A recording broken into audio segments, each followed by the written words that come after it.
El Ara era una roca en medio de un río de infortunios. A sus 42 años, el luto se había cosido a su piel como una segunda sombra, una compañera constante desde que una fiebre implacable le arrebató a su amado Javier. Le dejó 5 bocas que alimentar, 5 pares de ojos que la miraban con una mezcla de hambre y esperanza, y un corazón fracturado en 5 pedazos que luchaba por seguir latiendo. Sobrevivían a duras penas, suspendidos en la frágil red de la caridad vecinal y los escasos frutos que ofrecía una tierra que no era suya, un pedazo de arcilla reseca que pertenecía al hombre más poderoso de la comarca, don Ricardo Vargas. Don Ricardo era un hombre forjado en las cenizas de la guerra, cuya opulencia se había levantado sobre los huesos del pasado. Su fortuna era un monumento a la ambición, y sus ojos, fríos y calculadores como monedas de plata recién acuñadas, no conocían el lenguaje de la compasión. Con la muerte de Javier, no tardó en aparecer, montado en su imponente semental negro, un animal tan arrogante como su dueño, para reclamar lo que consideraba suyo. Expulsó a El Ara y a sus hijos con la misma frialdad con la que se desecha un mueble viejo, dejando que el desespero, como una niebla helada, comenzara a envolver sus vidas. El hambre tenía un sabor amargo, un gusto a polvo y a miedo que se pegaba al paladar. El Ara sentía el frío no solo en la piel, sino en el alma, un escalofrío que nacía de la incertidumbre más absoluta. Cada crujido de la noche era una amenaza, cada sombra una premonición de la desgracia.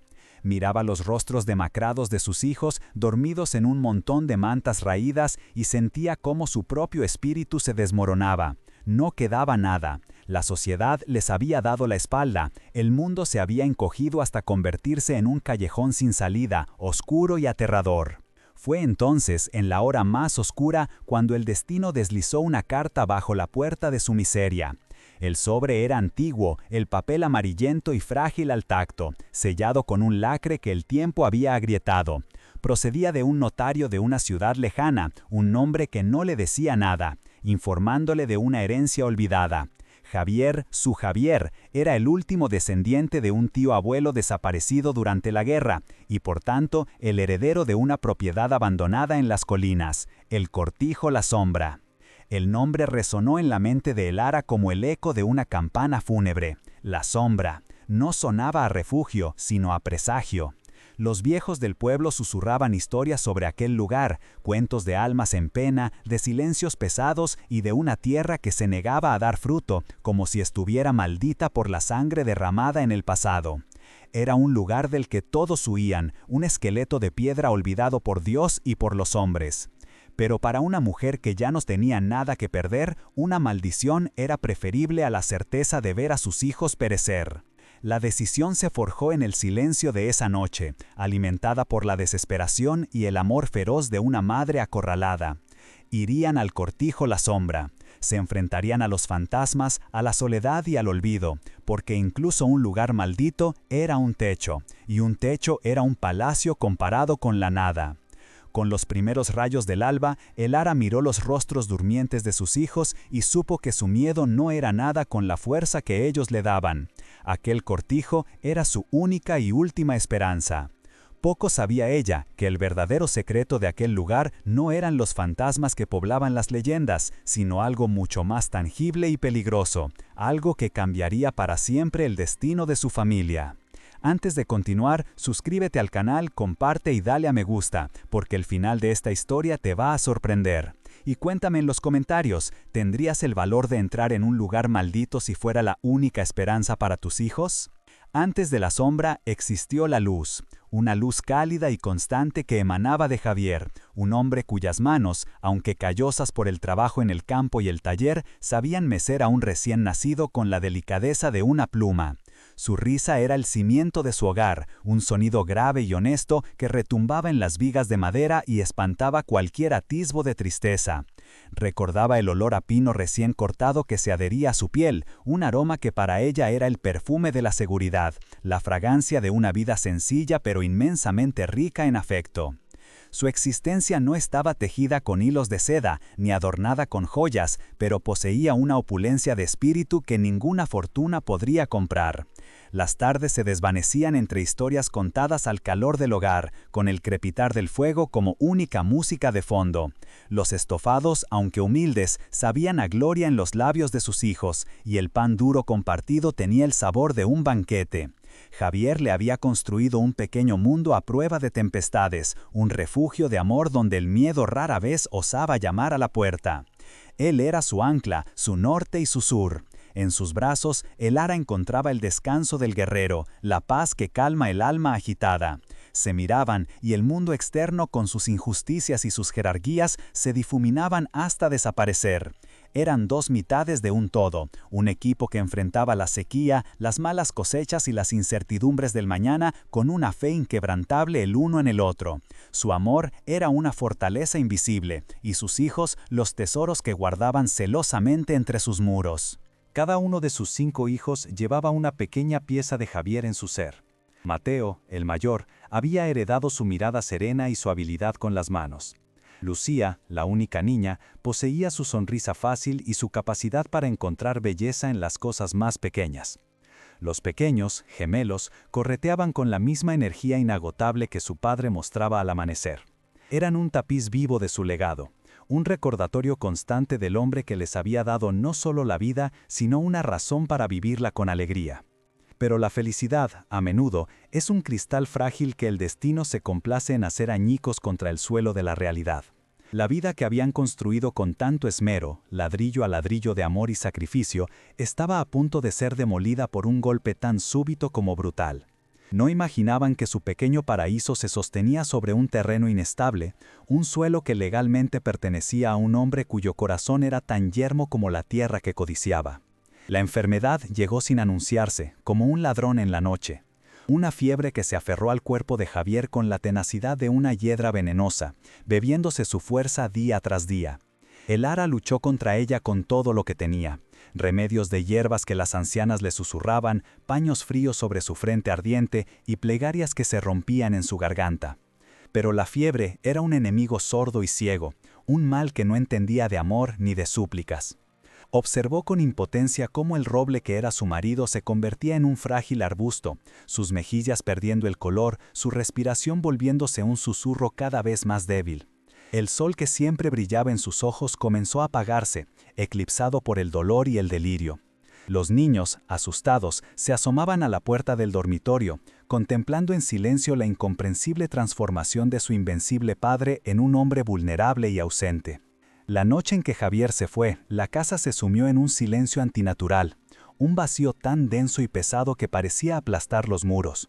El ara sostuvo su mano hasta que el frío se instaló en ella, un frío que se transfirió directamente a su corazón y anidó allí para siempre.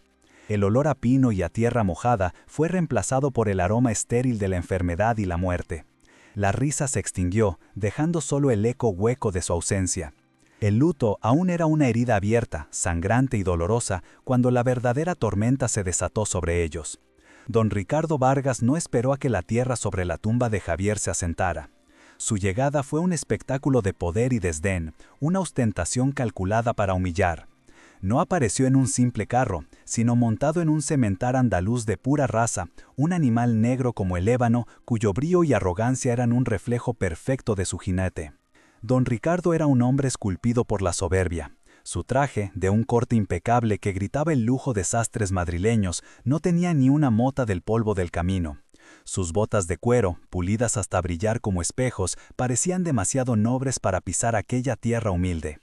Todo en él, desde el reloj de oro que destellaba en su muñeca hasta la forma en que su mirada fría barría su pequeña casa, era una declaración de su inmenso poder y de la insignificancia de ellos. Se apeó del caballo con una fluidez estudiada, arrojando las riendas a uno de sus lacayos como si se deshiciera de basura. No pidió permiso para entrar, simplemente avanzó, su imponente figura llenando el umbral y oscureciendo la ya tenue luz del interior. Sus ojos, 2 esquirlas de hielo, se posaron en el ara, ignorando por completo a los niños que se agrupaban tras sus faldas como polluelos asustados. No había en él rastro de condolencia, solo la impaciencia de un hombre de negocios. Su voz, cuando finalmente habló, era tan cortante como el viento de invierno. No hubo preámbulos, ni una sola palabra de pésame. Le informó, con una terminología legalista y fría, que el contrato de arrendamiento que tenía con Javier quedaba anulado por su fallecimiento.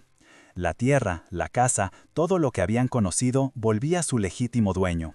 Les concedía, en un alarde de falsa generosidad, 48 horas para recoger sus pertenencias y desaparecer. El Ara sintió que el suelo se abría bajo sus pies. Las palabras de aquel hombre eran golpes físicos, cada una de ellas una bofetada a su dignidad. Le suplicó, con la voz rota por el dolor y la desesperación. No por ella, sino por sus hijos. Le habló de la cosecha a punto de recogerse, del invierno que se acercaba, de la falta de un lugar a donde ir. Le pidió tiempo, solo un poco de tiempo para encontrar una alternativa, para no arrojar a sus hijos a la intemperie. La respuesta de don Ricardo fue una sonrisa torcida, un gesto que no contenía ni una pizca de humanidad, solo desprecio. Le explicó, con la paciencia condescendiente de quien se dirige a un niño, que sus problemas personales no eran de su incumbencia. La caridad, afirmó, era un lujo que él no podía permitirse. Sus planes para esa parcela de tierra eran mucho más lucrativos que albergar a una viuda y su prole. La rentabilidad era su único Dios. La humillación fue un veneno que le quemó las entrañas. Se vio obligada a empacar la historia de su vida en unos pocos fardos de tela raída bajo la mirada vigilante de los hombres de don Ricardo. Querían ayudar, pero nadie osaba desafiar al hombre que poseía sus tierras, sus trabajos, sus futuros. Eran tan prisioneros como ella, solo que sus cadenas eran invisibles. Los niños no comprendían del todo, pero sentían la magnitud de la catástrofe. Vieron el miedo en los ojos de su madre, una expresión que nunca antes habían conocido. Vieron cómo extraños sacaban sus modestos muebles y los apilaban en el camino como si fueran escombros. Su hogar, el único mundo que habían conocido, se desmantelaba ante sus ojos y el terror se apoderó de sus pequeños corazones, un terror silencioso y paralizante. El momento final fue el más cruel. Cuando ya estaban fuera, con sus escasas posesiones formando una pequeña isla de miseria en el camino polvoriento, don Ricardo se acercó a El Ara. Sacó de su cartera un fajo de billetes, una cantidad insultantemente pequeña, y se la ofreció como pago final por los servicios de su marido. Fue el golpe de gracia, un acto diseñado para despojarla de su último vestigio de orgullo, para reducirla a una simple mendiga. El Ara no tocó el dinero, solo lo miró y luego levantó la vista hacia los ojos de aquel hombre. En ese instante algo cambió dentro de ella. El dolor no desapareció, pero se cristalizó, transformándose en una gema dura y afilada en el centro de su alma. La desesperación dio paso a una resolución fría como el acero. No dijo nada. Su silencio fue más elocuente que cualquier grito, una promesa silenciosa de que no se dejaría destruir. Verlos allí, abandonados en el borde del camino, mientras el sol comenzaba a ocultarse, pintando el cielo con tonos de herida y sangre, era contemplar el retrato de la injusticia. La sociedad, encarnada en la figura de don Ricardo, les había dado la espalda. Eran invisibles, desechables. El viento frío de la noche comenzó a levantarse, envolviéndolos en su abrazo helado, un presagio de los días oscuros que estaban por venir. El Ara reunió a sus hijos a su alrededor, formando un círculo frágil contra el mundo hostil. Sus cuerpos temblaban, no solo por el frío, sino por el shock y el miedo. Ella los abrazó con una fuerza que no sabía que poseía, transmitiéndoles el único calor que le quedaba. Miró sus rostros asustados, iluminados por la luz moribunda del crepúsculo, y supo que su propia supervivencia ya no importaba. Su corazón, aunque destrozado por la pérdida de Javier y la crueldad de los hombres, comenzó a latir con un nuevo propósito. Ya no era solo una viuda afligida, era una loba defendiendo a su camada. El mundo les había arrebatado su hogar, su seguridad y su pasado, pero no podría arrebatarle su futuro. En la más profunda oscuridad de su caída, el Ara juró que se levantaría, no por venganza, sino por amor. Encontraría un camino, debía hacerlo. Los días que siguieron a su expulsión se deshilacharon en una pesadilla errante, una peregrinación sin rumbo por los caminos polvorientos que serpenteaban entre olivares indiferentes. El mundo se había convertido en un vasto y hostil desierto para el Ara y su pequeña prole.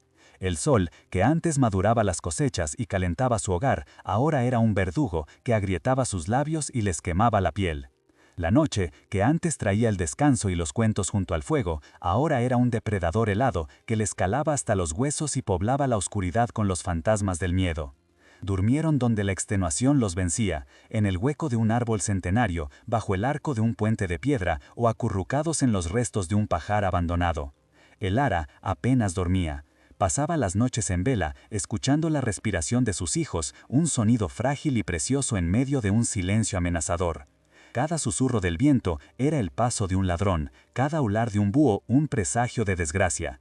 Los abrazaba, intentando transferirles el poco calor que le quedaba, sintiendo sus pequeños cuerpos temblar bajo las mantas raídas. El hambre se convirtió en un miembro más de la familia, un compañero constante y cruel con un apetito insaciable. Era un dolor sordo en el estómago, un mareo que nublaba la vista y una debilidad que convertía cada paso en un esfuerzo titánico. El ara aprendió a ignorar sus propias punzadas, concentrándose únicamente en las de sus hijos. Mendigaba en las puertas de las iglesias y en las plazas de los pueblos, ofreciendo su trabajo a cambio de un trozo de pan o un tazón de sopa. Pero las puertas se cerraban y los rostros se volvían con una indiferencia tan afilada como el cristal.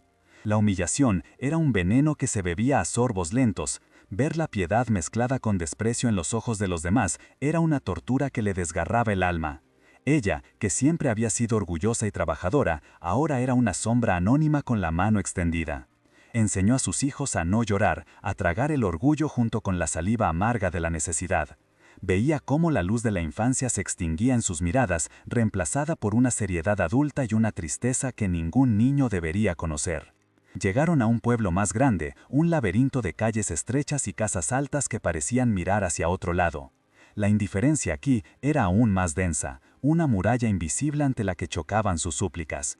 Fue en un callejón maloliente, mientras compartían una hogaza de pan duro que una panarrera compasiva les había dado, donde el ara tocó el fondo de su abismo. Mateo, su hijo mayor, el que intentaba ser fuerte por todos, se derrumbó en un sollozo silencioso, ocultando el rostro entre sus rodillas. El dique de la fortaleza de El Ara se resquebrajó. Sentada en el suelo frío y sucio, rodeada por el hedor de la basura y la desesperanza, sintió que sus fuerzas la abandonaban por completo. Miró los rostros de sus hijos, pálidos y demacrados, bajo la luz grisácea del atardecer, y por primera vez se permitió pensar en lo impensable, la rendición, el final. ¿Qué clase de vida era aquella? ¿Qué futuro les esperaba sino una lenta agonía en los márgenes de una sociedad que los había desechado como a escombros? El dolor era tan físico que le costaba respirar.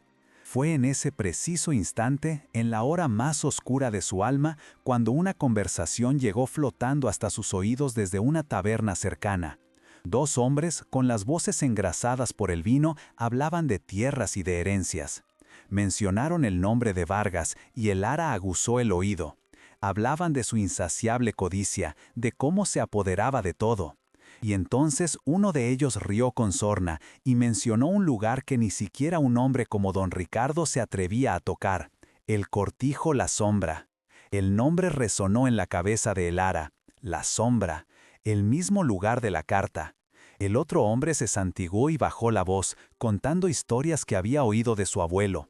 Habló de una maldición, de la sangre derramada durante la guerra, de una tierra que se negaba a dar fruto y de los fantasmas de una familia desaparecida que aún vagaban por sus estancias vacías. Era un lugar muerto, decían, un esqueleto de piedra olvidado por Dios y condenado a la ruina eterna. Un lugar al que solo un loco o un desesperado se atrevería a ir.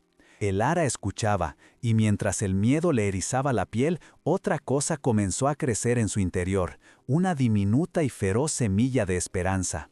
Un lugar maldito, un lugar al que todos temían, un lugar que nadie quería. Eso significaba que nadie los echaría.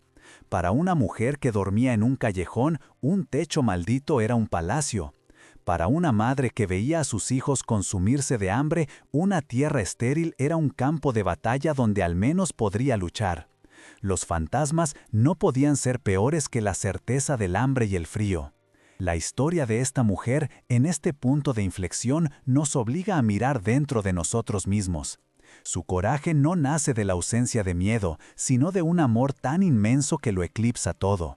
Si su lucha te conmueve, si su determinación enciende una chispa en tu corazón, ayuda a que su historia viaje lejos. Comparte esta llama de resiliencia para que otros puedan encontrar calor en ella. Y acompáñanos en su viaje suscribiéndote porque el verdadero secreto de la sombra apenas comienza a desvelarse. Esa noche, mientras sus hijos dormían por fin, vencidos por el agotamiento, Elara tomó su decisión. La desesperación no la había destruido, la había forjado, se había convertido en un arma.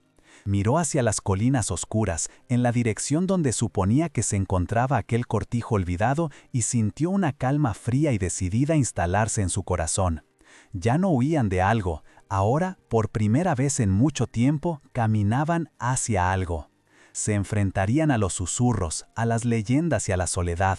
Se enfrentarían a la tierra muerta y a los muros agrietados. Porque en ese lugar abandonado por todos, Elara no veía una maldición, sino una oportunidad, la única que les quedaba.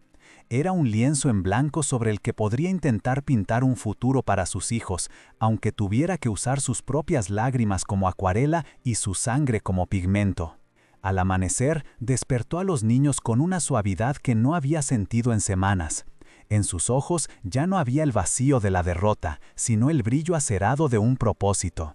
No les prometió un paraíso, ni siquiera un hogar cómodo. Les prometió una lucha. Les dijo que iban a un lugar que sería suyo, un lugar donde nadie podría volver a echarlos. Y los niños, al ver la fuerza renacida en su madre, la siguieron sin hacer preguntas.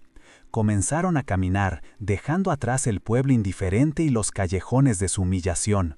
Cada paso era un acto de fe, un desafío a un destino que parecía empeñado en aplastarlos. No sabían qué encontrarían al final del camino, si los fantasmas de las leyendas eran reales o si la maldición era simplemente el nombre que los hombres le daban al abandono y la tristeza. Pero una cosa era segura. Elara ya no era la víctima desvalida que don Ricardo había dejado en el camino. El fuego de su opulencia y el frío de su desdén habían intentado reducirla a cenizas, pero en lugar de eso habían templado su espíritu.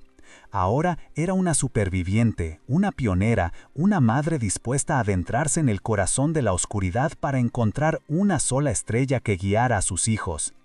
El cortijo La Sombra los esperaba, envuelto en sus leyendas y su silencio. Para el mundo era una tumba. Para Elara y sus 5 hijos estaba a punto de convertirse en una cuna. La cuna de una nueva vida, forjada en el dolor, la pérdida y una voluntad tan inquebrantable como las antiguas piedras que pronto llamarían hogar. Su verdadera historia no era la de una caída, sino la de cómo, desde lo más profundo, comenzó a levantarse. El viaje hasta el cortijo La Sombra fue una lenta procesión a través de un paisaje que se volvía cada vez más salvaje y solitario, como si el mundo civilizado les estuviera dando la espalda paso a paso. Las colinas, antes salpicadas de olivos cuidados, se erizaban ahora de matorrales y rocas afiladas. El camino se convirtió en una cicatriz de tierra y piedra, y el silencio era tan profundo que Elara podía oír el latido asustado de su propio corazón. El aire se enrareció, cargado con el aroma de la jara y el tomillo, pero también con una extraña pesadumbre, como si la tierra misma guardara luto. Finalmente lo vieron. Recortado contra un cielo del color del plomo, en la cima de la colina más alta, el cortijo no parecía una casa, sino el esqueleto de un gigante caído. Era una mancha oscura y angulosa en el paisaje, una estructura de piedra que parecía haber absorbido todas las sombras de los valles circundantes. Un olivo inmenso y retorcido, de una edad imposible de calcular, se erguía en el patio como un guardián mudo y centenario, sus ramas como brazos huesudos extendidos hacia el cielo en una súplica silenciosa. Al acercarse, el tamaño de la ruina se hizo abrumador. Parte del tejado se había hundido, dejando un boquete oscuro que bostezaba hacia el cielo como una boca desdentada. Las ventanas eran cuencas vacías, desprovistas de cristales, y la cal de las paredes se había desprendido en grandes placas, revelando la piedra desnuda y manchada por la humedad y los siglos. No había ningún sonido, ni el canto de un pájaro ni el zumbido de un insecto.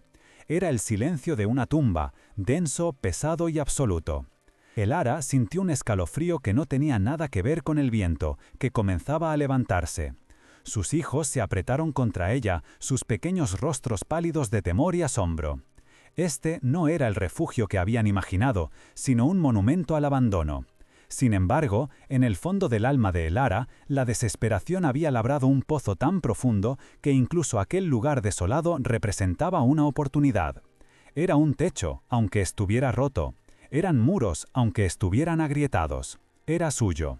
El primer paso a través del umbral fue como entrar en otra época. El aire del interior era gélido y olía a polvo antiguo, a moho y a madera podrida, una fragancia de decadencia que se pegaba a la garganta.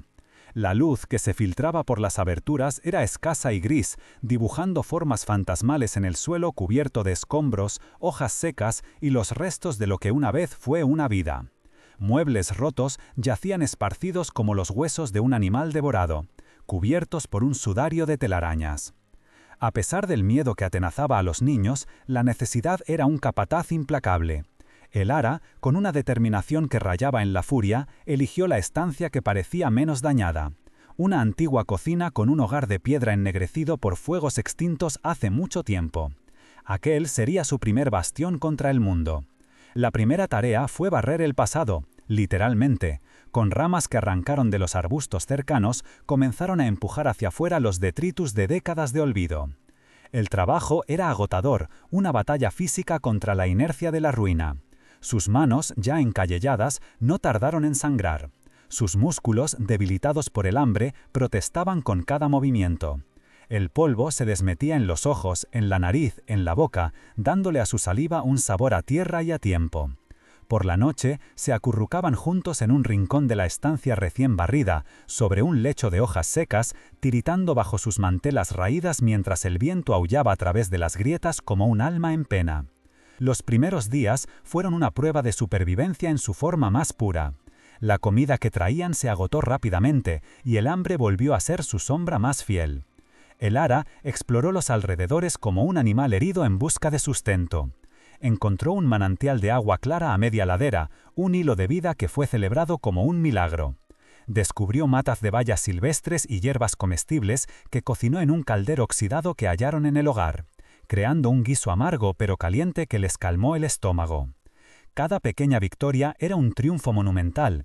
Mateo, con una seriedad impropia de sus 14 años, consiguió reparar un trozo del tejado sobre la cocina usando tejas que encontraron intactas en otra parte de la casa. Lucía, con una paciencia infinita, fregó el suelo de piedra hasta que el color original comenzó a emerger bajo la mugre. Los pequeños, aunque asustados, ayudaban recogiendo leña seca, sus risas ocasionales, un sonido casi sacrilegio en aquel silencio opresivo. Elara trabajaba desde antes del alba hasta mucho después del anochecer, movida por una energía que no sabía que poseía. El amor por sus hijos era el combustible que quemaba el agotamiento y el miedo. Veía su resistencia en sus rostros, su capacidad para encontrar pequeños momentos de normalidad en medio del caos, y eso le daba fuerzas para seguir. Estaban devolviendo el pulso a un lugar muerto, y al hacerlo, estaban sanando sus propias heridas. Poco a poco, el cortijo comenzaba a ceder. La cocina se convirtió en un refugio de calor y luz, con un fuego constante crepitando en el hogar. Limpiaron una segunda habitación para que los niños durmieran, y Elara incluso encontró un viejo matraz de lana, apolillado y húmedo, que pusieron a secar al sol. La vida se abría paso, tenaz y frágil, en las grietas de la desolación, demostrando que la esperanza podía florecer en la tierra más estéril.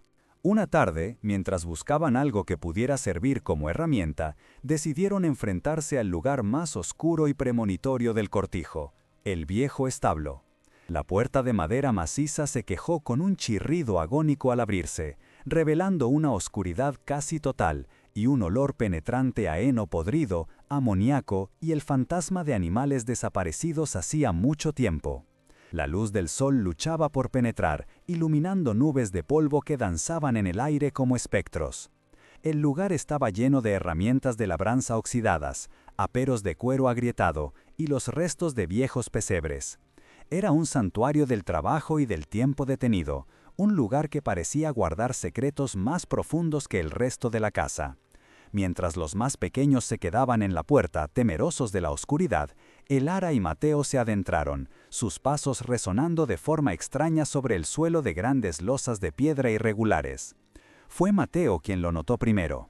Mientras barría una capa de paja y tierra compactada con una escoba improvisada, el mango golpeó una de las losas centrales del establo.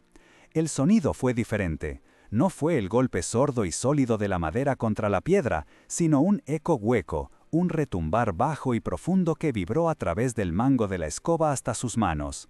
Un sonido de vacío, un sonido que no debería estar allí. Se detuvo, con el corazón acelerado por una intuición repentina. Volvió a golpear la losa, esta vez con más fuerza. El sonido se repitió, inconfundible. «Madre», llamó, con una voz apenas audible, cargada de una mezcla de miedo y emoción. «Ven a escuchar esto». El ara se acercó, y al oír el eco hueco bajo la piedra, una corriente eléctrica recorrió su espina dorsal. El mundo pareció detenerse, y solo existió aquel sonido prometedor. Juntos se arrodillaron sobre la losa. No había ninguna argolla, ninguna marca visible que indicara que se podía mover. Era una simple piedra, idéntica a las demás. Pero el sonido era una promesa. Encontraron una vieja barra de hierro entre las herramientas oxidadas, y usándola como palanca, introdujeron la punta en la fina grieta entre las losas. Hicieron fuerza, primero el ara, luego Mateo, y finalmente los dos juntos, sus músculos tensándose hasta el límite. La piedra no se movió, parecía sellada por el peso de los años, fusionada con la tierra. El sudor perlaba sus frentes y sus respiraciones eran jadeos de esfuerzo en el silencio del establo. Por un momento, la desesperanza amenazó con regresar. Pero entonces, con un último empujón coordinado, un grito de esfuerzo ahogado, oyeron un crujido seco. La losa se movió, apenas 1 milímetro, rompiendo un sello de tiempo y tierra. Con renovada energía, volvieron a ser palanca. La piedra se resistió, arañando el suelo con un quejido agudo y prolongado que les erizó la piel. Lentamente, centímetro a centímetro la levantaron sobre uno de sus cantos, hasta que pudieron volcarla a un lado con un golpe sordo que levantó una nube de polvo. Debajo, donde debería haber tierra compactada, la oscuridad les devolvió la mirada. Un agujero cuadrado y perfecto, un vacío negro que exhaló una bocanada de aire frío y viciado. El olor que emanaba de la abertura era el de la tierra profunda, el de los secretos enterrados, un aroma a humedad y a tiempo encapsulado. El ara encendió un pequeño candil que habían encontrado y con mano temblorosa lo acercó al borde. La luz parpadeante reveló un pequeño compartimento de no más de 1 metro de profundidad, con las paredes toscamente revestidas de ladrillo. No era una tumba, sino un escondite. Y dentro, sobre el suelo de tierra, 2 objetos descansaban en silencio. No había un tesoro resplandeciente, ni el brillo de la opulencia que don Ricardo tanto codiciaba. En su lugar, había una pequeña caja de madera oscura, casi negra, y a su lado, un diario encuadernado en cuero, su cubierta manchada y deformada por la humedad. Eran objetos humildes, pero la solemnidad con la que habían sido ocultados les confería un aura de inmenso valor. Con el corazón martillándole en el pecho, el ara descendió al hueco. El frío era intenso. Sus dedos rozaron la madera de la caja, sintiéndola fría y extrañamente pesada. La levantó con cuidado y se la pasó a Mateo. Luego recogió el diario, su cuero áspero y frío al tacto. Volvió a subir al establo, y a la luz temblorosa del candil, rodeada por sus 5 hijos, se dispuso a desvelar el secreto que aquella tierra maldita había guardado durante tanto tiempo. Abrió la caja primero. El pestillo de latón se dio con un pequeño clic. Dentro, sobre un lecho de terciopelo descolorido, reposaba un puñado de monedas de oro antiguas. Su brillo era opaco, pero inconfundible. Eran suficientes para comprar comida durante meses, para reparar el tejado, para darles un respiro. Pero el ara supo al instante que aquello era solo el principio. Junto a las monedas había una llave de hierro, grande y ornamentada, que no parecía pertenecer a ninguna puerta del cortijo. Debajo de la llave encontró una fotografía, doblada y descolorida por el tiempo. La desdobló con sumo cuidado. Mostraba el rostro de una mujer de mirada inmensamente triste, que sostenía en brazos a un niño pequeño. No los reconoció, pero la pena en los ojos de aquella mujer le resultó extrañamente familiar. Era la pena de la pérdida, una emoción que ella conocía demasiado bien. Guardó la foto con reverencia, sintiendo que sostenía un fragmento de una tragedia olvidada. Finalmente, con las manos aún temblorosas, abrió el diario. Las páginas, amarillentas y frágiles, estaban cubiertas por una caligrafía apretada y nerviosa. La tinta se había desvaído en algunos puntos, pero el texto era legible. No era un simple registro de cosechas o del día a día. Eran las memorias de un hombre atormentado, un hombre que se hacía llamar el Silencioso. Las primeras páginas hablaban de la guerra, del miedo y de la traición, pero a medida que el ara avanzaba, su sangre comenzó a helarse. El diario no hablaba de esconder una fortuna, sino de proteger un tesoro de justicia. Hablaba de una deuda de sangre que debía ser cobrada, y de una traición que dio a luz a una opulencia manchada. El autor describía cómo la fortuna de una poderosa familia se había construido sobre las cenizas y la desgracia de otra. Y entonces, en la mitad de una página, vio el nombre. Un nombre que se repetía una y otra vez, como una maldición, como una acusación grabada con la tinta del odio y el dolor. El nombre del abuelo del hombre que les había arrebatado todo, que los había humillado y arrojado al camino como a basura. El nombre que resonaba con el poder y la crueldad: Vargas. En ese instante, en el silencio polvoriento del viejo establo, el ara comprendió. No había heredado un montón de piedras malditas, había heredado un arma. El oro les daría tiempo para sobrevivir, pero las palabras de aquel diario eran la llave para algo mucho más importante: la verdad.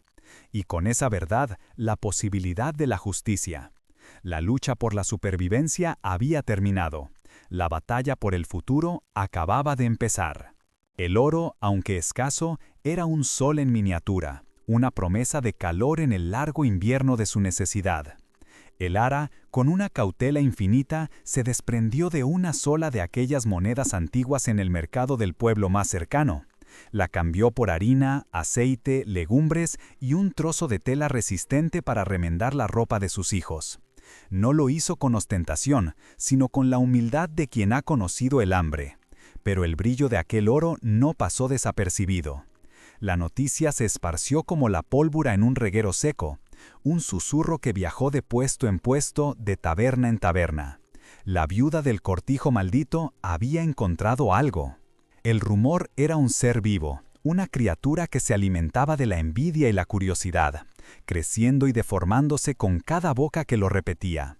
Para cuando la historia llegó a los oídos de los capataces de don Ricardo Vargas, ya no se trataba de unas pocas monedas, sino de un tesoro legendario, el botín perdido de la guerra que el Silencioso había escondido.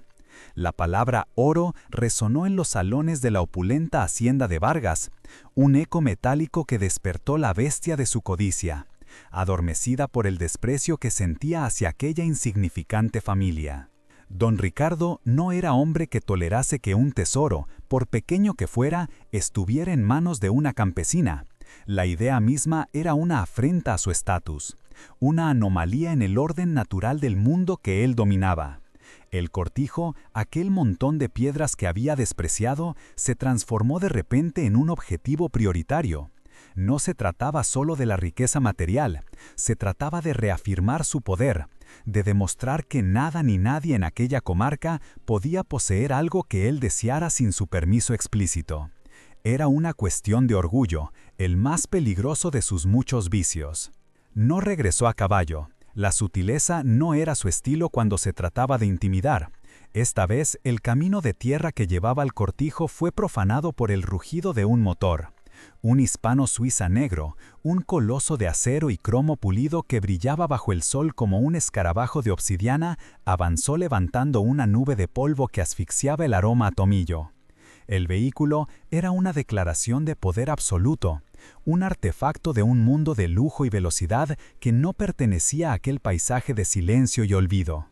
El coche se detuvo frente al patio, su motor apagándose con un último susurro arrogante. Las puertas se abrieron y de él descendieron 4 hombres de rostros duros y cuerpos macizos, matones a sueldo cuya lealtad se compraba con billetes. Y luego, don Ricardo. Vestía un traje de lino claro que parecía inmune al polvo del camino, sus zapatos de piel italiana reflejando el cielo con una nitidez insultante. En su muñeca, un reloj de oro macizo destellaba, marcando un tiempo que solo a él le pertenecía.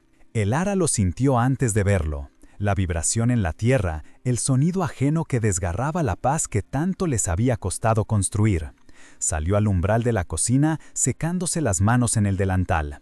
Detrás de ella, sus hijos se asomaron con los ojos muy abiertos, el miedo regresando como un viejo conocido.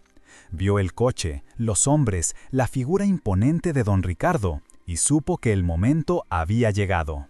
Su corazón latía con fuerza, pero no era solo miedo, era también el pulso firme de la resolución.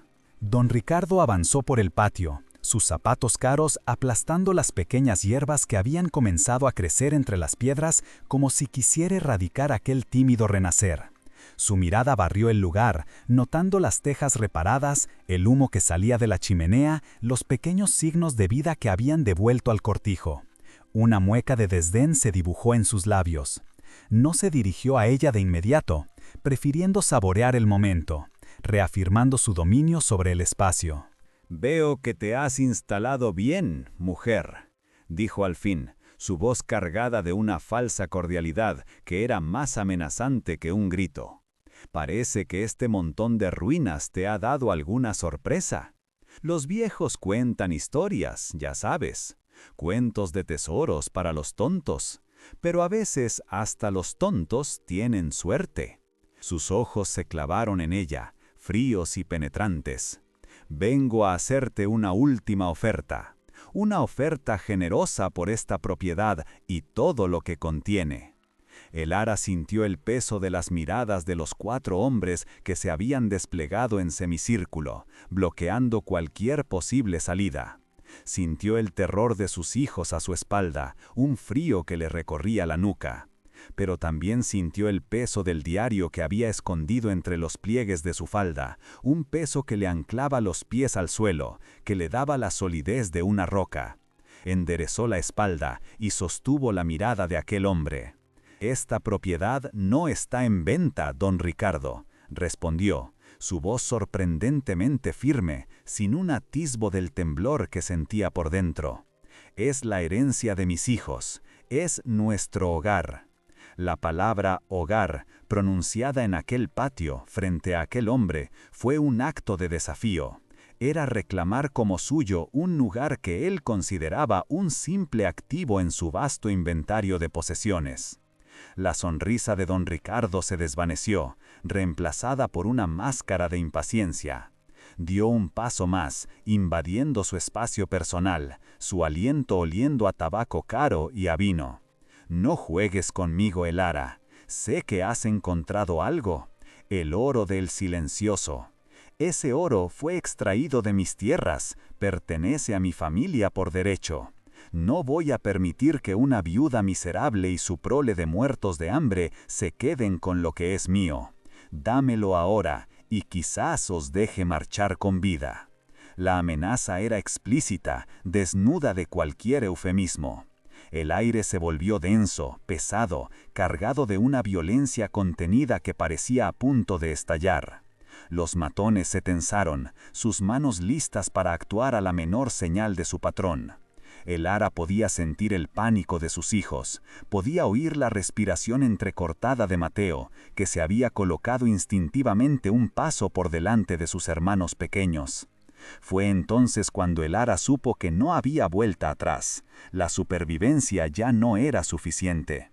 Necesitaba luchar, no con la fuerza que no tenía, sino con la única arma que poseía. Acarició la cubierta de cuero del diario a través de la tela de su falda y levantó la barbilla.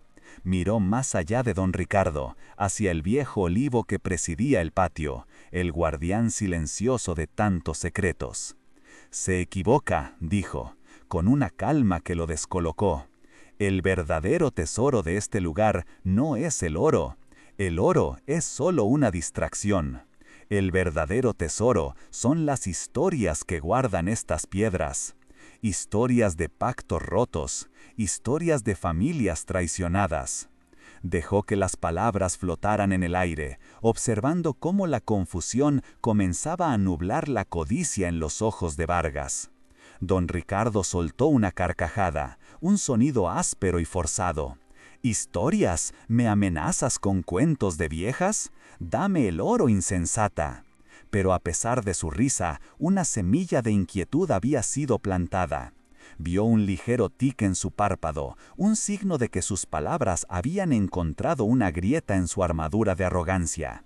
«No son cuentos», continuó el ara, su voz adquiriendo una nueva resonancia, la de quien habla con el peso de la verdad.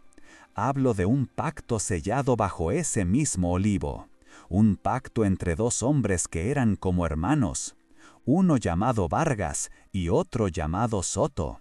¿Le suena ese apellido, don Ricardo? La familia Soto. Desaparecieron durante la guerra, o mejor dicho, los hicieron desaparecer». El nombre Soto golpeó a don Ricardo como una bofetada invisible. Su rostro perdió el color y la seguridad de su postura vaciló por una fracción de segundo. Era un nombre que conocía, un nombre enterrado en los cimientos de la fortuna de su familia, un nombre que nunca se pronunciaba. Miró a Elara de una forma nueva, no como a una campesina ignorante, sino como a un fantasma del pasado que había venido a reclamar una deuda. «No sé de qué hablas», siseó, pero su negación carecía de convicción.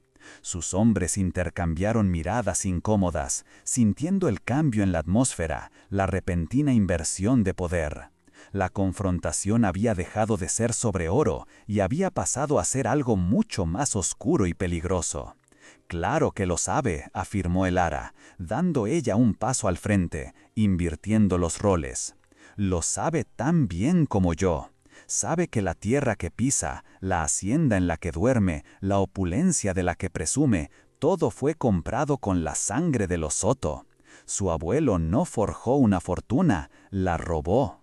Y el silencioso, el hombre al que llamaban así, no era otro que el último sirviente leal de esa familia, que escondió no solo su oro, sino la prueba de la traición».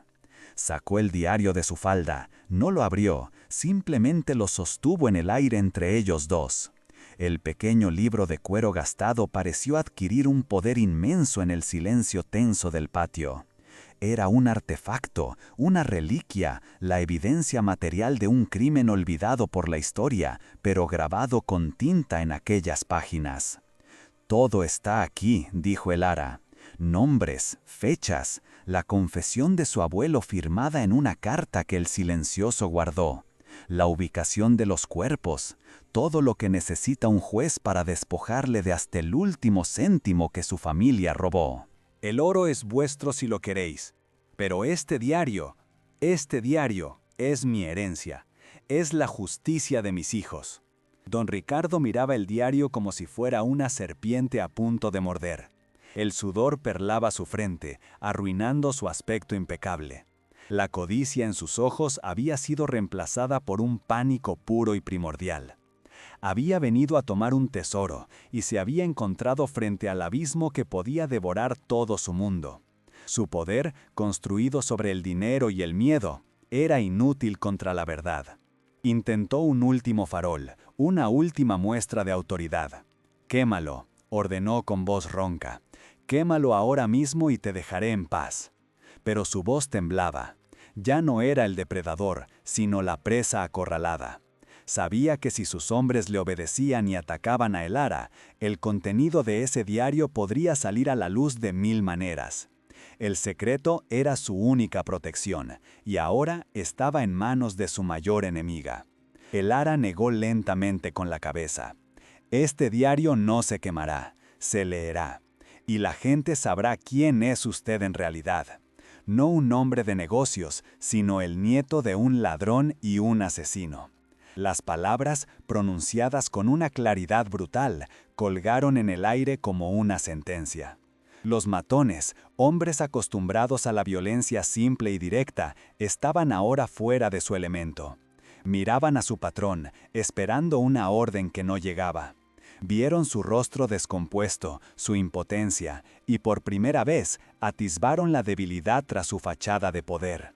La lealtad comprada con dinero es frágil y comienza a desmoronarse cuando el dinero está en peligro. Don Ricardo la miró una última vez, con los ojos llenos de odio que era casi tan profundo como su miedo. En la mirada de Elara no encontró súplica ni debilidad, sino la fuerza inquebrantable de una madre que había descendido al infierno y había regresado con el fuego de la justicia en sus manos. No había nada que pudiera hacer, nada que pudiera arrebatarle sin destruirse a sí mismo en el proceso. Sin decir una palabra más, se dio la vuelta bruscamente y caminó con pasos rígidos hacia su lujoso automóvil. Sus hombres, confundidos, le siguieron. El portazo del coche sonó como un disparo en el silencio del campo. El motor rugió de nuevo, y el hispano-suiza se retiró por el camino, levantando otra nube de polvo, esta vez la de una humillante retirada. Elara se quedó de pie en el patio, temblando de pies a cabeza ahora que la adrenalina comenzaba a abandonarla. Abrazó el diario contra su pecho como si fuera un escudo. Sus hijos corrieron hacia ella, aferrándose a sus piernas, llorando en silencio. Ella los rodeó con sus brazos, formando un círculo de amor y resistencia bajo la sombra protectora del viejo olivo. No había ganado la guerra, pero había ganado la batalla más importante. Había enfrentado al monstruo y no había retrocedido. En aquel cortijo olvidado, rodeado de ruinas y fantasmas, Elara había descubierto que el tesoro más grande no era el oro ni la verdad escrita en un diario, sino la fuerza que había encontrado dentro de sí misma. Una fuerza forjada en el dolor, alimentada por el amor e indestructible como las raíces del árbol que le había revelado su secreto. La sombra del miedo se había disipado, y por primera vez la luz de un nuevo amanecer parecía posible. La retirada de don Ricardo no dejó tras de sí el sabor dulce de la victoria, sino el regusto amargo de una tregua frágil. Elara sabía, con la certeza instintiva de quien ha sido cazado, que una bestia herida en su orgullo es doblemente peligrosa. Aquel hombre no se rendiría, volvería con más furia, dispuesto a quemar el mundo entero con tal de enterrar su secreto en las cenizas. La verdad que ella sostenía en sus manos no era un escudo, sino una antorcha en un polvorín. Y debía elegir con sumo cuidado el momento y el lugar para encender la llama, o ésta la consumiría a ella y a sus hijos. Pasó la noche en vela, el diario sobre su regazo, la luz del candil danzando sobre las palabras que contenían el poder de crear o destruir. No podía acudir a la justicia local, pues las manos de Vargas eran largas y sus bolsillos profundos, capaces de comprar silencios y tejer sentencias a su medida. La fuerza bruta era inútil contra sus matones. Su única arma era la verdad, pero una verdad revelada en la oscuridad es fácilmente ahogada. Necesitaba luz, la luz cegante de la opinión pública, el juicio de la gente al que él había oprimido durante tanto tiempo. Su plan se forjó en el silencio de la madrugada, tan audaz como desesperado. No se enfrentaría a él en su terreno de poder y dinero, sino en el suyo, el terreno de la historia y el honor. Usó la penúltima de las monedas de oro para enviar a Mateo a la ciudad, con 2 misiones. La primera, buscar al notario más antiguo y respetado, un hombre cuya reputación fuera un baluarte contra la corrupción. La segunda, encontrar a un periodista de un diario de la capital, uno conocido por su afán de desenterrar las injusticias que los poderosos preferían olvidar. El mensaje que llevaban era críptico y seductor. Invitaba a un grupo selecto de personas al cortijo La Sombra para ser testigos de la revelación de un secreto de la guerra civil que cambiaría la historia de la comarca. Elara también hizo correr la voz entre los jornaleros y los pequeños propietarios de los pueblos cercanos, aquellos que habían sufrido la tiranía de los Vargas durante generaciones. Los convocó no a una revuelta, sino a escuchar una historia. La curiosidad, sabía, era una fuerza más poderosa que el miedo. El día señalado, el patio del cortijo, antes un dominio del silencio y el abandono, se llenó con el murmullo expectante de una treintena de personas. Estaban los ancianos del pueblo, cuyos rostros eran mapas de una historia no escrita. El notario, un hombre de aspecto severo, con ojos que pesaban el alma de las personas. Y el joven periodista, con la avidez de la verdad brillando en su mirada. La tensión era palpable, una cuerda de guitarra estirada al máximo, a punto de romperse. Y entonces llegó él. Don Ricardo no apareció en su deslumbrante hispano-suiza, sino a caballo, flanqueado por 2 parejas de la Guardia Civil. Su intención era clara, no venía a dialogar, sino a arrestar, a escenificar un acto de poder que reafirmara su control. Se apeó con su arrogancia habitual y avanzó hacia el ara, con una sonrisa helada en los labios. «Se acabó la función, mujer. Estás acusada de extorsión y de ocupar ilegalmente mi propiedad. Llévensela». Pero el ara no se movió. Con una calma que desarmó a todos, levantó la voz para que cada persona en el patio pudiera oírla. «Antes de que me lleven, don Ricardo, permítame que les cuente a nuestros vecinos la historia de este olivo. La historia de un pacto de sangre sellado bajo sus ramas. La historia de su abuelo y de su socio, el señor Soto». El nombre resonó en el patio, y los guardias dudaron, mirando a su alrededor, sintiendo el peso de tantas miradas expectantes.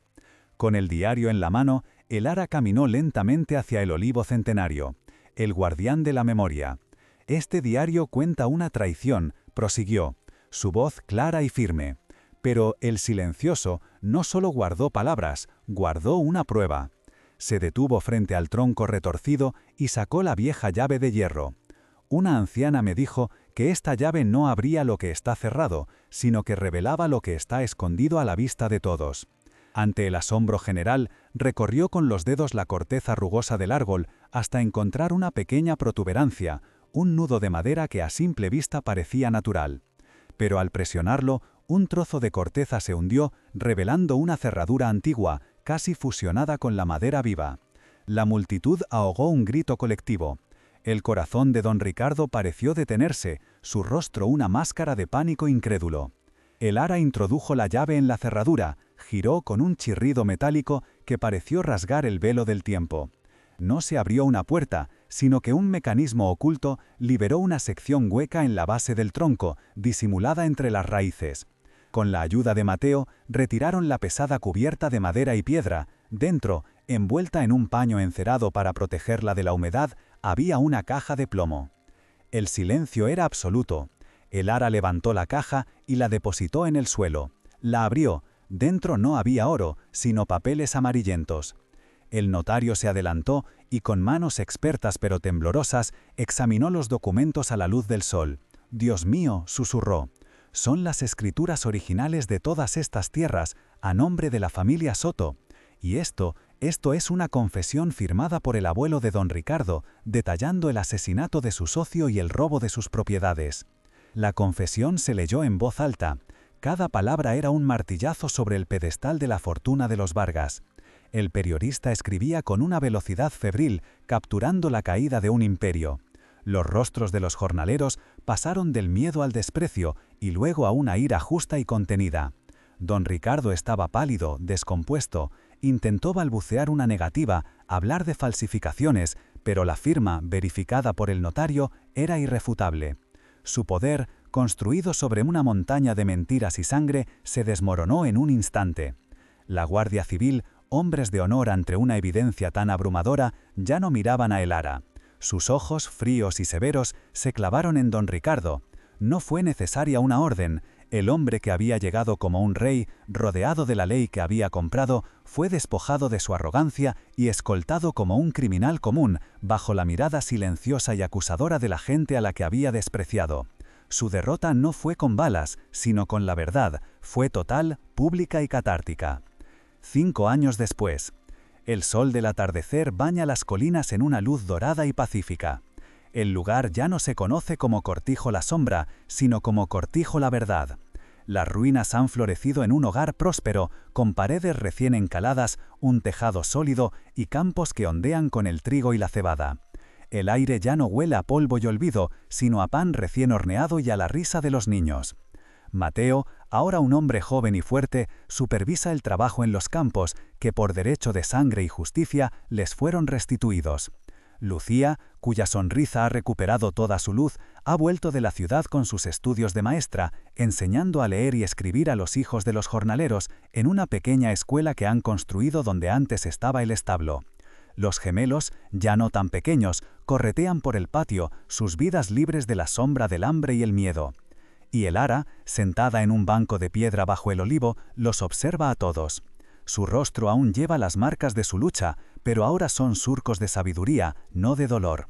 Se ha convertido en el corazón de la comarca, una matriarca respetada no por su riqueza, sino por su coraje y su inquebrantable sentido de la justicia.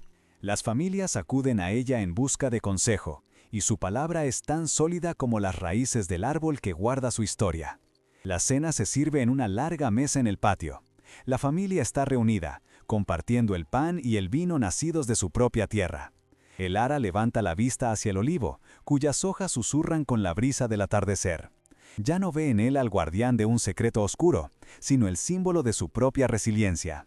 Un árbol que, como ella, había sobrevivido a guerras y traiciones, y que seguía dando fruto, ofreciendo sombra y vida. Había entrado en la oscuridad para salvar a sus hijos, y había salido trayendo consigo la luz para todos. La historia de el ara, como las raíces del viejo olivo, se hunde en la tierra de una verdad universal. Nos enseña que los lugares más oscuros y olvidados a menudo guardan la luz más brillante. El cortijo La Sombra, un nombre que susurraba maldiciones y abandono, se convirtió en la cuna de la justicia, demostrando que un hogar no se construye con ladrillos y tejas, sino con el coraje de permanecer de pie cuando el mundo entero intenta derribarte. Es un recordatorio de que nuestro refugio más seguro no es un lugar físico, sino la fortaleza que descubrimos en nuestro interior.